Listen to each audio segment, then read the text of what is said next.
Assalamualaikum warahmatullahi wabarakatuh. Bagaimana kabarnya Bapak Ibu? Semoga selalu sehat dan bisa menjalankan ibadah puasa dengan sempurna tahun ini.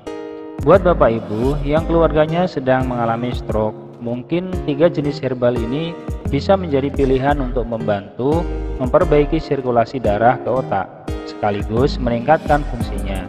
Selain itu, herbal juga bermanfaat untuk mencegah serangan stroke lanjutan. Apa saja herbal yang saya maksudkan? Simak video ini sampai selesai ya.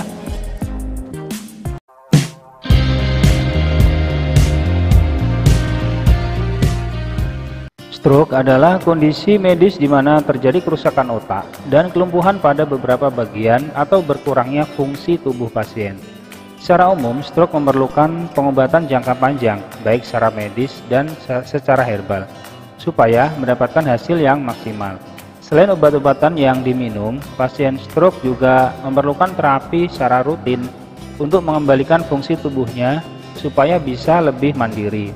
Saya nggak akan bicara mengenai obat-obatan medis karena bukan wilayah saya, tapi saya akan bicara dari sisi herbal. Apa saja herbal yang bisa digunakan untuk penyembuhan stroke secara alami? Yang pertama adalah bawang putih.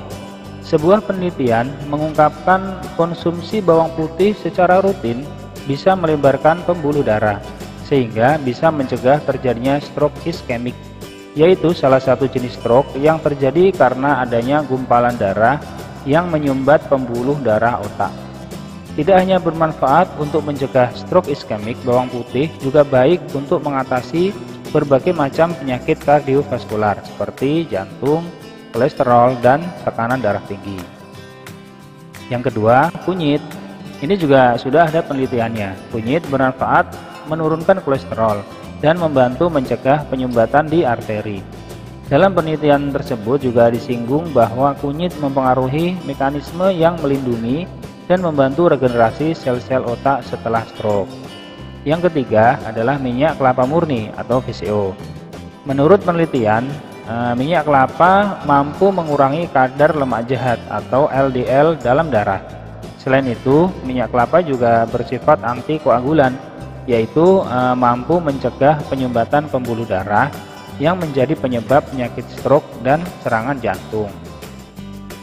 Banyak sekali VCO yang dijual di pasaran, tapi dari saya sangat merekomendasikan minyak kelapa buatan Abah Suherman. Selain alami, minyak buatan Abah juga diolah khusus untuk obat, tidak sembarangan.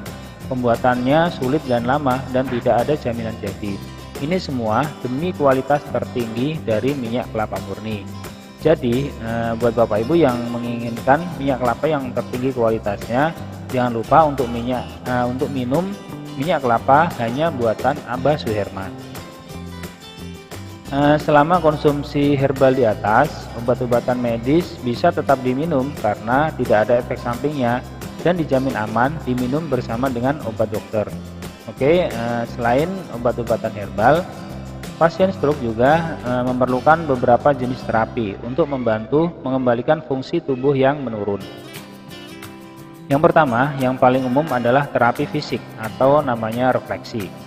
Serangan stroke bisa membuat otot-otot menjadi lemah, tubuh dan sendi juga sulit digerakkan. Efeknya, koordinasi dan gerakan tubuh jadi berkurang dan sulit untuk melakukan aktivitas seperti berjalan dan berdiri. Terapi urut refleksi membantu memperkuat otot tubuh dan melatih penderita stroke untuk bisa kembali beraktivitas. Secara umum, terapi refleksi seperti ini harus dilakukan secara rutin sampai semua fungsi tubuh normal kembali. Yang ketiga, terapi bicara dan bahasa. Salah satu akibat dari stroke adalah hilang atau menurunnya kemampuan bicara. Gangguan bicara karena stroke bisa meliputi menurunnya kemampuan bicara secara keseluruhan, tidak bisa memakai kata yang tepat, atau tidak mampu menyelesaikan kalimat. Stroke juga bisa merusak otot yang mengontrol kemampuan berbicara penderitanya.